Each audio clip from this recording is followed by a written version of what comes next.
అందరికీ నమస్కారం. నేను Swaroopa Potlapalli. Welcome to I dream. ప్రభుత్వ స్థలాలు, చెరువులు, కుంటలను ఆక్రమించి నిర్మించిన ఇళ్లను కూల్చివేస్తున్న హైడ్రా కమిషనర్ రంగనాథ్ గారి ఇల్లు బఫర్ జోన్ లోనే ఉందా?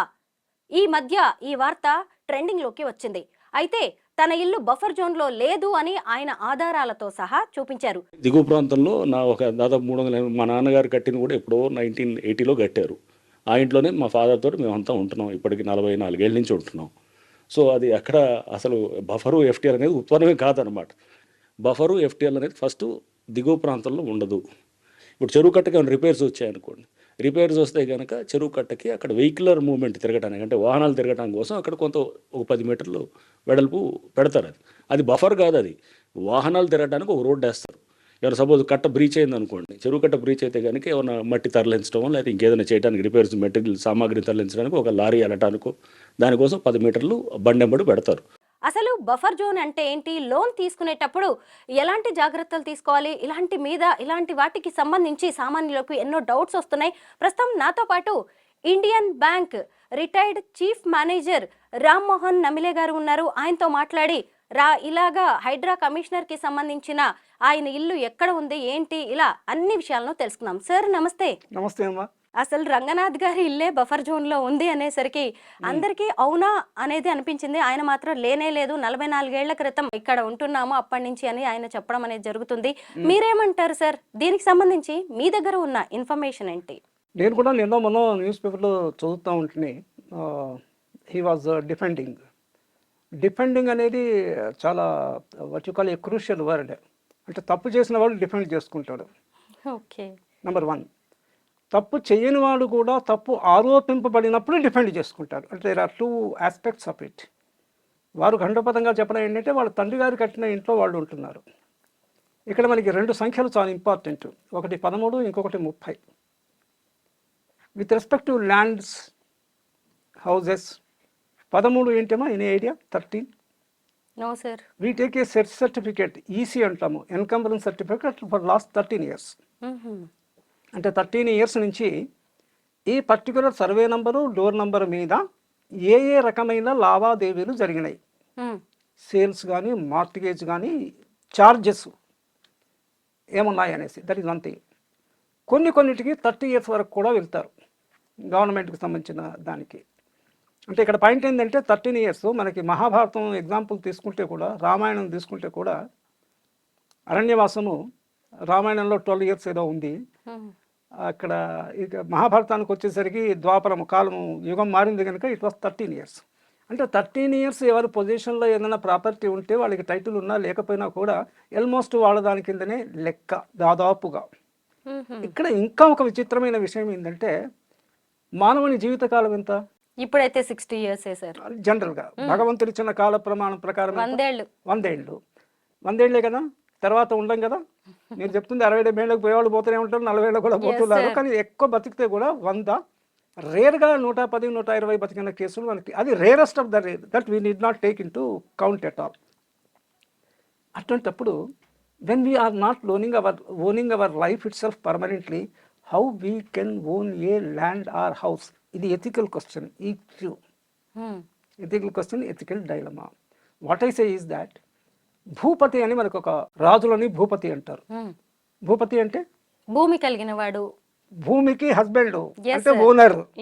అంటే the entire land in any country, in any state should belong to government and government should give it in lease for whatever use.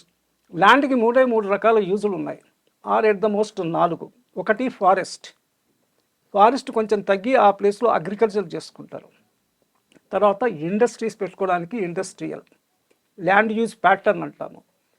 నివాసం ఉండడానికి residential. Forest, agriculture, industry, residence, ఈ 4 తప్ప వేరే ప్రయోజనం ఏమి లేదు ల్యాండ్కి. సో వీళ్ళందరికీ కూడా లీజులో కూడా చాలా చోట్ల ఓనర్షిప్ కానీ లీజ్ మీద కానీ ఇండ్లు, ల్యాండ్స్ తీసుకుంటుంటారు. గవర్నమెంట్ కూడా లీజ్కి ఇస్తుంది. ఎంతకాలం, మ్యాక్సిమం ఎంతకాలం ఇవ్వచ్చు లీజ్కి? Any idea? No sir. చాలా సార్లు 100 ఏళ్ళు, 99 ఏళ్ళు. 99 ఏండ్లే, 100 కాదు. ఓకే ఆ సార్. 99 ఎందుకు వచ్చి ఉండొచ్చు? మనం కామన్ సెన్స్ తో మాట్లాడితే మనిషి ఆయుష్ ప్రమాణం 100 ఏళ్ళు కాబట్టి ఆహా. ఓ 1 ఇయర్ బిఫోరు 99 ఇక అప్పటికి ఎట్లాగో వాడు చచ్చిపోతాడు అన్నది. అంటే ఊరికి ఇది ఒక రకమైన visualisation. 99 years is the maximum lease. Minimum 2-3 years కూడా ఉండొచ్చు, కానీ 11 years, 33 years and then 99 or in between ఎన్నేళ్ళకైనా కూడా లీజ్కి ఉండొచ్చు. మనము ఫస్ట్ ఎర్రింగ్ స్టెప్ ఏంటంటే ఈ ఓనర్షిప్తోనే నేను కొనుక్కోవచ్చు, మా పిల్లలకి ఇవ్వచ్చు, పిల్లలు ఈ ఇంతే సంగతి. వాళ్ళ తర్వాత వాళ్ళు అమ్ముకోలేసి వాళ్ళు బిచ్చగాడు అవ్వచ్చు, అది వేరే సంగతి. కానీ ఓనర్షిప్ కాన్సెప్టే బేసికల్గా wrong. This is the fundamental thing but we need to understand. ఇక్కడ ఇంకో చమత్కారం ఉంది. చాలామంది సిటీలో హైదరాబాద్ ఎగ్జాంపుల్ తీసుకుంటే ఏదో ప్లాటో ల్యాండో కొంటారు, ఆ కొన్నవాడు చనిపోతాడు, వాళ్ళకి ఫ్యామిలీ మెంబర్స్కి ఇన్ఫర్మేషన్ తెలిసి ఉండకపోవచ్చు. నెంబర్ 1. తెలిస్తే వాళ్ళు తీసుకుంటారనేసి ఈయన లైఫ్ టైంలో వాళ్ళకి చెప్పి ఉండకపోవచ్చు. ఇవన్నీ రేర్ కేసెస్, కానీ ఇవి జరుగుతాయి. ఒకప్పుడు ఒక పెద్ద ఆయన, ఇప్పుడు హీఈస్ నాట్ దేర్, ఆయన ఇదే పని చేసేవాడు. ఎక్కడ ఖాళీగా ఉంటే అది చూడడము, రెవెన్యూ రికార్డ్స్లోకి వెళ్ళి అది ఎవరి పేరులో ఉందని తెలుసుకోవడము, వాళ్ళని అప్రోచ్ అవ్వడము, వాళ్ళ అబ్రాడ్లో ఉన్నారా ఇక్కడ ఉన్నారనో వాళ్ళకి ఎంతో కొంత డబ్బులు ఇచ్చేసి ఆయన అక్వైర్ చేయడము. ఆ రకంగా కూడా పీపుల్ బికేమ్ రిచ్. అంటే వితౌట్ డూయింగ్, అంటే కొంచెం బుర్ర ఉపయోగించి ఎథిక్స్ పక్కన పెట్టి గో ఆన్ డూయింగ్. ఇంకా కొంచెం రౌడీజం వాళ్ళు ఏంటంటే ఖాళీ ఉందంటే వీళ్ళు గుడిసెనో ఇల్లు కట్టేస్తాడు. ఎవరైనా క్లెయిమ్కి వస్తే వాని క్లెయిమ్ సరి అయిందని తెలిస్తే వానికి ఎంతో కొంత ఇస్తారు. క్లెయిమ్ సరిగ్గా కాదంటే వాడిని వాళ్ళ పద్ధతిలో, మనం పోలీస్ లాంగ్వేజ్లో 3rd డిగ్రీ ట్రీట్మెంట్ అంటాము, TDT, third degree treatment. So ఇది బ్యాక్గ్రౌండ్. ఇప్పుడు ఈ అర్బన్ ఏరియాస్లో, పర్టికులర్లీ మెట్రోపాలిటన్ సిటీస్లో ఇంచుకి ల్యాండ్కి చాలా విలువ పెరిగి ఎన్క్రోచ్మెంట్ అనే పదం, పీపుల్ ఆర్ ఎంక్రోచింగ్ ఇట్. చెరువు అయితే అయింది, నీళ్లు కొంతవరకే ఉన్నాయి కదా, ఈ సైడ్ నేను కట్టుకుంటా, అడిగినప్పుడు చూద్దాములే అని దాటవేద్దాం. ఇంకో చమత్కారం మనం గమనిస్తే, మీరు ఎక్కడ గ్రామీణ ప్రాంతాల్లో కానీ సిటీస్లో కానీ చెరువుకి ఒకవైపే బండ్ ఉంటుంది, ఆనకట్ట. So that the river water ఇటువైపు వచ్చేసి దీన్ని ఇది చేయకుండా, ఓవర్ఫ్లో కాకుండా, ఒక తూము అని ఒక పదము, చాలామందికి ఆ పదం కూడా తెలియకపోవచ్చు. తూము అంటే narrow passage, small dam like thing, through the water outlet వదులుతారు అగ్రికల్చర్కి దానికి. కానీ what about the other 3 sides of the lake or the water body అని జనరల్గా అంటాము. It is unprotected. సో వీడు బండ మీద ఇల్లు కట్టలేడు, బండ మీద దారి ఉంటుంది కనుక నీళ్లలో కట్టలేడు. సో నీళ్లు ఎండైన దగ్గర కొంచెం డ్రై ఉంటుంది కదా, అక్కడ కడతాడు. వర్షం వచ్చినప్పుడు ఏదో అవస్థలు పడతాడు, వర్షం వచ్చేసి ఆ ఇంటూ చెరువు కొనాకుంది కాబట్టి నీళ్ళు వచ్చే అవకాశం ఎక్కువ ఉంటుంది compare to other these things. అంటే this is the background under which we have to study. Full tank, ఇవన్నీ technical terms. Full tank level అంటే చివరి పోర్షన్ కొంత డ్రైగా ఉన్నా కూడా వర్షం పడి చెరువు మొత్తము నిండినప్పుడు ఏ లెవెల్ వరకు అయితే వాటర్ పోతుందో that level is called full tank level. Buffer అనే దాంట్లోనే డిక్షనరీ మీనింగ్లో బఫర్ అంటే కొంత వెసులుబాటు, దట్ వీసే బఫర్ జోన్. ఇది బ్యాక్గ్రౌండ్ అన్నమాట. ఇప్పుడు రంగరాజు గారి ఇల్లు వాళ్ళ తండ్రి టైంది కాబట్టి నేను ఇందాక చెప్పిన 30 years 13 years అయిపోయి ఉంటాయి దానికి, కనుక ఇట్ హోల్డ్స్ నో వాటర్. ఇంగ్లీష్లో వీసే అంటే ఆ వాదన చెల్లదు అని చెప్పడానికి it holds no water. That is one thing. ఈ సడన్గా హైడ్రా పిక్చర్లోకి ఎందుకు వచ్చింది ఆల్ ఆఫ్ ఏ సడన్ అనేది, ఇది ఒకటి వాట్ యూ కాల్ చర్చనీయాంశం. ఎప్పటికే గవర్నమెంట్స్ మారుతున్నాయి, గవర్నమెంట్స్ ఎప్పుడు మార్కెట్ అధీనంలో ఉంటాయమ్మా. By a common man's this one. Market అంటే ఏంటి? Business men. వాళ్ళకి వీళ్ళకి అవినాభావ సంబంధం ఉంటుంది. మీరు ఏ పార్టీ రాని, ఎవరైనా రాని, మార్కెట్లో బిజినెస్ మెన్ స్థిరంగా ఉంటాడు. పొలిటికల్ పార్టీస్ ఆల్టర్నేట్గా మ్యూజికల్ చైర్ మాదిరి ప్రధాన పార్టీలు మారుతుంటాయి. ఇప్పుడు 2 రకాలుగా అయిపోయింది, national parties and state local parties. Local parties గతంలో 30-40 years ఉండేవి కాదు అంతగా. మనకు ఓన్లీ ఐదర్ జనతా పార్టీ, అప్పట్లో జనసంఘ్ అనేవాళ్ళు, present BJP old form, Congress, ఇవే ఉంటాయి. They are never in prominence but they have their own these things. అంటే ఒక కార్డు కింద ఉపయోగపడడానికి, వాళ్ళు కలవడానికి ఏదో మేజర్ పార్టీతో. So this is the background of these things. SMS అనే ఒక కాన్సెప్ట్ అమ్మా. మనం deal with only with 3 things. S అంటే ఎస్ఎంఎస్ అంటే ఎస్ఎంఎస్ మెసేజ్లు కాదు, నా షార్ట్ ఫామ్ ఎస్ఎంఎస్. ఎస్ అంటే సొసైటీ, ఎం అంటే మార్కెట్, మళ్ళీ ఎస్ అంటే స్టేట్. స్టేట్ అంటే డిక్షనరీ మీదకు ప్రభుత్వము, గవర్నమెంట్ అని అర్థము. సొసైటీలో అందరూ ఉంటారు, ఇంక్లూడింగ్ గవర్నమెంట్. అంటే ఇండివిజువల్స్ అంతా, ఇండివిజువల్స్ ఫ్యామిలీస్ అంతా సొసైటీలో ఉంటారు. మార్కెట్లో అందరూ ఉండరు. అందరూ ఎవరు ఉంటారంటే కన్జ్యూమర్ రూపంలో ఉంటారు. ప్రతి ఒక్కరు బియ్యం కొనుక్కోవాలి కదా, తినడానికి బట్టలు కొనుక్కోవాలి కదా, ఆ లెవెల్లో ఉంటారు. కానీ అమ్మేవాళ్ళు, ప్రొడ్యూస్ చేసేవాళ్ళు తక్కువ ఉంటారు. So they make a lot of money. Industry పెట్టి కానీ, పెద్ద పెద్ద అగ్రికల్చర్ కానీ, వాట్ ఎవర్ చేసి they earn a lot of money. వాళ్ళ బిజినెస్ ఇంట్రెస్ట్ను కాపాడుకోవడానికి they will be hand in glue with the government irrespective of party. ఆ మధ్యలో ఆ కాంట్రవర్సీ కూడా వచ్చింది. పొలిటికల్ కార్డ్స్ ఏదో అన్నారు, అంటే డొనేషన్స్ పొలిటికల్ పార్టీస్కి ఇవ్వడము, దాని మీద కూడా కొంత రభస మీడియాలో. This is the background under which we are working. ఎన్నో ఇంకొకటి రెగ్యులరైజేషన్ అనే ఒక కాన్సెప్ట్. అంటే ఎంత హీనమైన పద్ధతి ఉంటుంది మనదంటే, తప్పు చేయడానికి అవకాశం ఇస్తాము, దొంగను దొంగలించడానికి టైం ఇచ్చి దొంగతనం చేసి వాళ్ళు వెళ్తున్నప్పుడు దొంగ దొంగ అని అరుస్తాము. లేకపోతే అక్కడ చెక్ చేసి దొంగతనం చేసినా కూడా సగం నాకు ఇవ్వు అంటాము, వానికి అలో చేసి. అలాగే వై రెగ్యులరైజేషన్? పర్మిషన్ లేకుండా ఇల్లు కట్టనిచ్చావు, మున్సిపల్ ఉద్యోగులు నిద్రపోతున్నారు, వాళ్ళ మీద ప్రవర్తన నియమావళి, సర్వీస్ కండిషన్స్ ఏమి ఉండవు. They will sleep. కడుతున్న ప్లేస్కు వచ్చి తిరుగుతారు వాళ్ళ ఏరియాలో, వచ్చే 1000 2000 వాట్ ఎవర్ వాళ్ళ కెపాసిటీ, బార్గెనింగ్ దీన్ని బట్టి తీసుకొని పోవడము, కళ్ళు మూసుకొని ఉండడము. చాలా రోజులైన తర్వాత గవర్నమెంట్కి ఇన్కమ్ తక్కువ ఉన్నప్పుడు ఏదో ఒక పద్ధతిలో ఇన్కమ్ రాబెట్టుకోవడానికి ఈ రెగ్యులరైజేషన్ ఒక స్కీమ్. ల్యాండ్కి గజానికింత, ఇంటికి ఎస్ఎఫ్టీకింత అనేది దే యూస్ టు రెగ్యులరైజ్. ఇది చాలా రోజులు జరిగింది. ఇక అది నెవర్ ఎండింగ్ ప్రాసెస్. ఎప్పుడెప్పుడు డబ్బులు లేవంటే ఈ కార్డు అది అయిపోయేంత వరకు, అంటే అన్ని ఇల్లు రెగ్యులైజ్ అయ్యేంత వరకు. నేను ఇవన్నీ కొన్ని సరదాగా, but there is a serious element also in this. Sir, Ranganath గారి ఇంటికి సంబంధించి మనం ఒక విషయం మాట్లాడుకోవాలి సార్. కాంగ్రెస్ మాజీ నేత బక్కా జడ్సన్ అనే వ్యక్తి ఖచ్చితంగా రంగనాథ్ గారి ఇల్లు బఫర్ జోన్ లోనే ఉంది, 2 నెలలు కష్టపడి 100 ఏళ్ల నాటి మ్యాప్ ని బయటకు తీసాము అని చెప్తున్నారు. ఇంతకీ ఈయన ఇల్లు ఎక్కడుందంటే యూసుఫ్ గూడలోని కృష్ణకాంత్ పార్క్. అది ఇంతకు ముందు పెద్ద చెరువు, ఆ చెరువుని కృష్ణకాంత్ పార్క్ గా మార్చారు చంద్రబాబు నాయుడు హయాంలో అని చెప్తున్నారు. అయితే అక్కడే ఉంది రంగనాథ్ గారి ఇల్లు. అంటే ఆయనది కూడా బఫర్ జోన్ లోనే ఉంది. ఒకవేళ లేకపోతే ఆధారాలు బయట పెట్టాలి అంటూ ఆయన బక్కా జడ్సన్ అనే వ్యక్తి సవాల్ విసిరారు. మీరు 100 ఏళ్ల మ్యాప్ ని ఇప్పుడు మనం కన్సిడరేషన్ లోకి తీసుకోవచ్చు అంటారా సార్ ఈ విషయంలో? మీరు చెప్పిన దాంట్లో నుంచే చెరువుని పార్క్ కింద మార్చొచ్చా? First question. మార్చారు. మీరు చెప్పిన దాంట్లో నుంచి నేను ఐఎమ్ డిగింగ్ అవుట్. అక్కడ ఉండే పెద్ద చెరువుని కృష్ణకాంత్ పార్క్ కింద మార్చారు. అది how far it is justified is a one thing. అంటే అన్నీ 100% ట్రుత్ కానీ 100% లై కానీ ఉండదమ్మా. ఒకవేళ కృష్ణకాంత్ పార్క్ కింద మార్చకపోతే అందరూ కబ్జా చేసేవాళ్ళు. సో టు దట్ ఎక్స్టెంట్ అది కొంచెం సేఫ్ అయింది కదా, అట్లీస్ట్ వాకింగ్కి, మార్నింగ్కి, కొంచెం ఆక్సిజన్కి దానికి పనికొస్తుంది కదా. This is another point of it. Now Hydraa తెచ్చింది కాంగ్రెస్ పార్టీ, వ్యతిరేకిస్తుంది కాంగ్రెస్ మాజీ నేత. ఇప్పుడు మరి మాజీలకి, పొజిషన్లో ఉన్న వాళ్ళకి అంతర్గత కలహము. అంటే మీరు మాజీ అన్న పదాన్ని నేను తీసుకొస్తున్నా. అంటే మనకు in and out, internal external అవి కాన్సెప్ట్. మనిషిలో కూడా లోపల ఉన్నంత బయటికి పెట్టడు, ఇంటర్నల్ ఎక్స్టర్నల్. అంతర్గతంగా వారు జరుగుతుంటుంది. మనిషికి ఉండేవి 2 టైములు, ఒకటి వార్ టైము, ఇంకొకటి పీస్ టైము.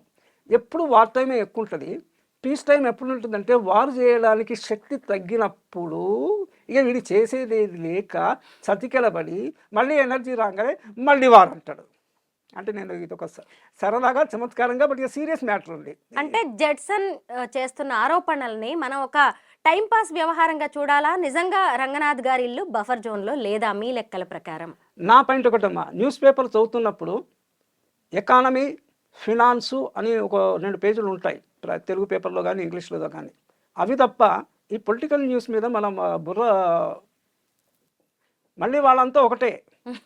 ఇప్పుడు ఈ మాజీని సిట్టింగ్లో ఉన్నాడు పిలిచి ఎందుకు ఆయన అనవసరంగా ఇది చేస్తున్నా అంటే వాళ్ళు నెక్స్ట్ నుంచి మళ్ళీ ఈ న్యూస్ ఫాలో అప్ న్యూస్ ఉండదు. మీరు చాలా గమనిస్తే చాలా తక్కువ విషయాల మీద ఫాలో అప్ న్యూస్ ఉంటుంది. ఇది ఎప్పటికప్పుడే పెన మీద దోషం మాదిరే. ఇంకా మీడియా అంటే మీరంతా మీడియా నుంచి, నేను కొంచెం ఓపెన్గా మాట్లాడతాను కాబట్టి మీడియా కూడా అనవసరమైన విషయాలకి ప్రాధాన్యత ఇస్తుంటుంది. అంటే ఇది చెల్లుబాటు అవుతుంది కదా అనేసి, అంటే ప్రజల్లో నానుతుంది, మన పేపర్ కొంటారు, మన that is not correct.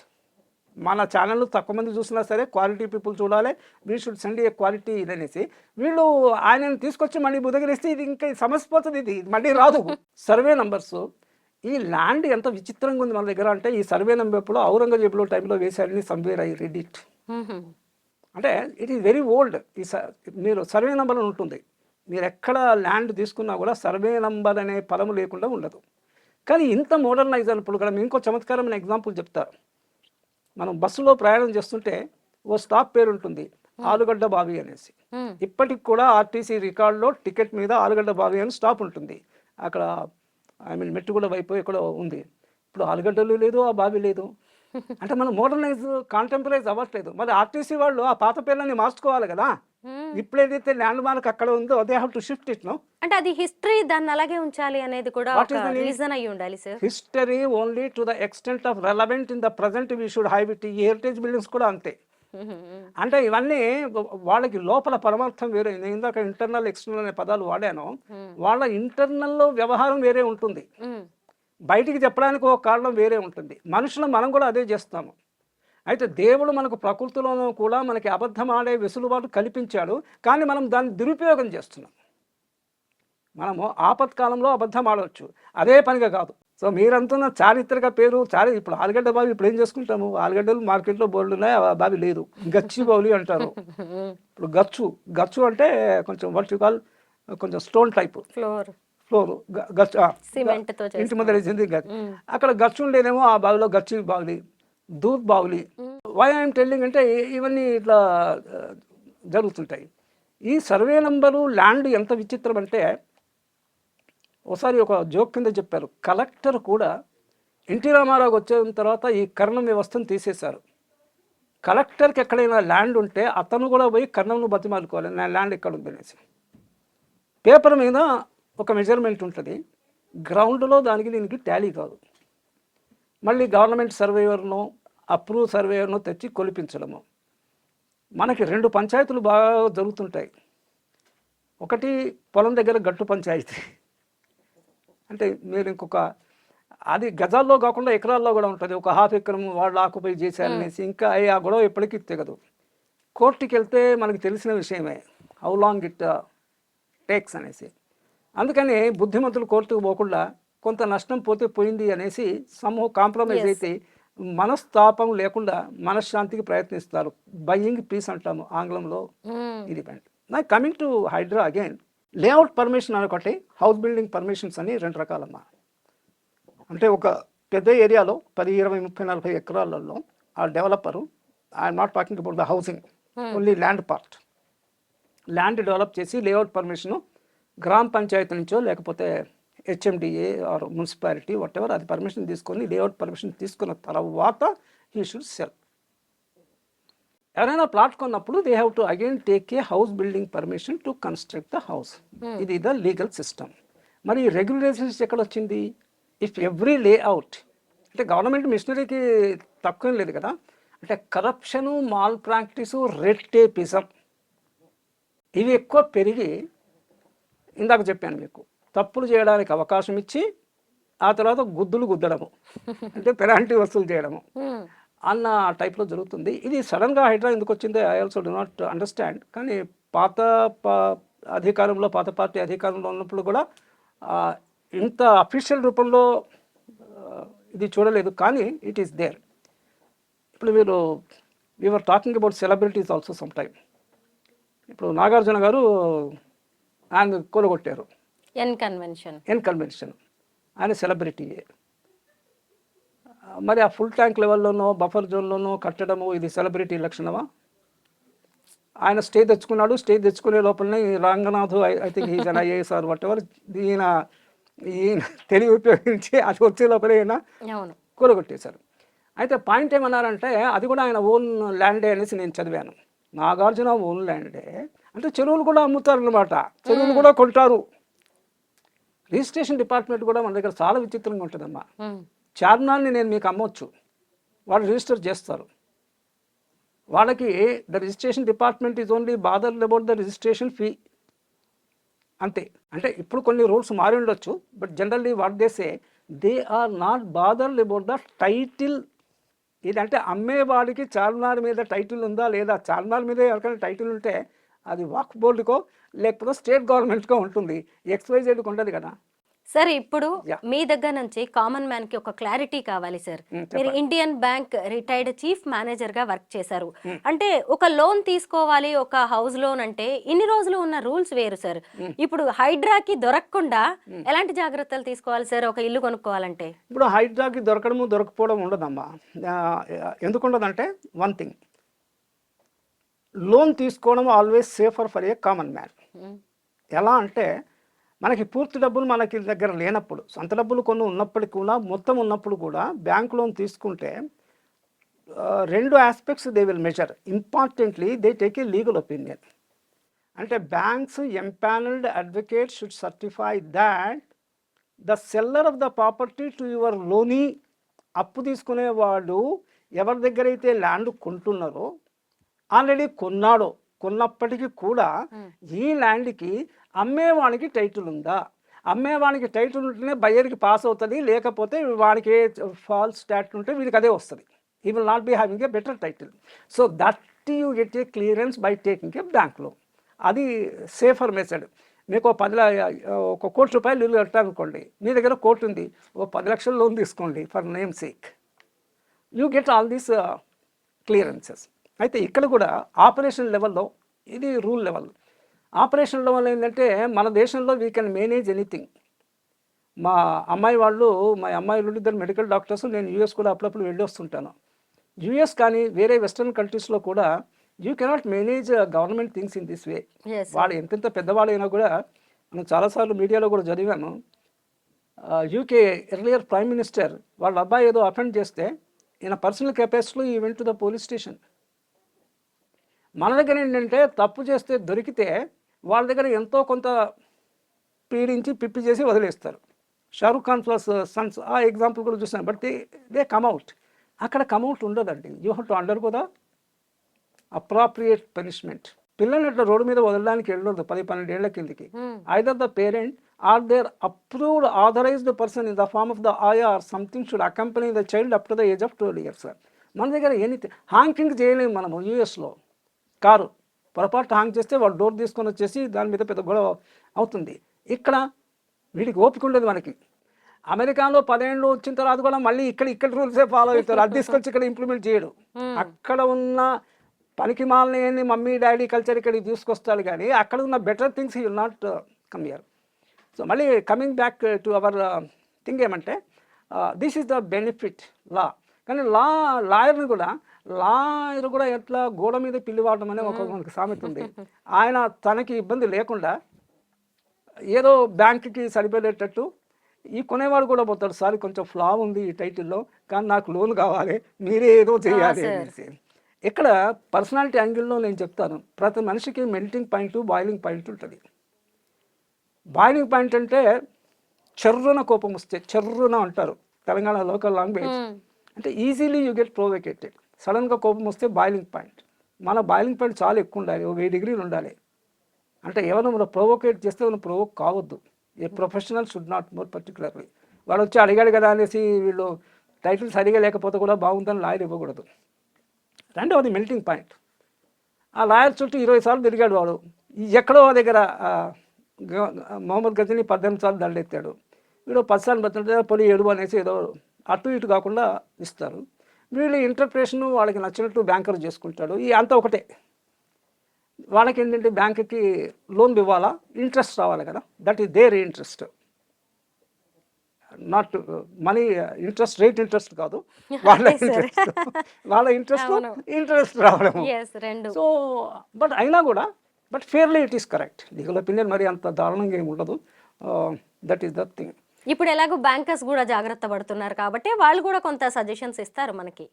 Suggestion కాదమ్మా, వాళ్ళు జాగ్రత్త పడతారు, అంతవరకు కరెక్టే. అంటే ఇంకొకసారి మనకి ఏదైనా మనకి బాడీలో ఒక goose bump is a different thing.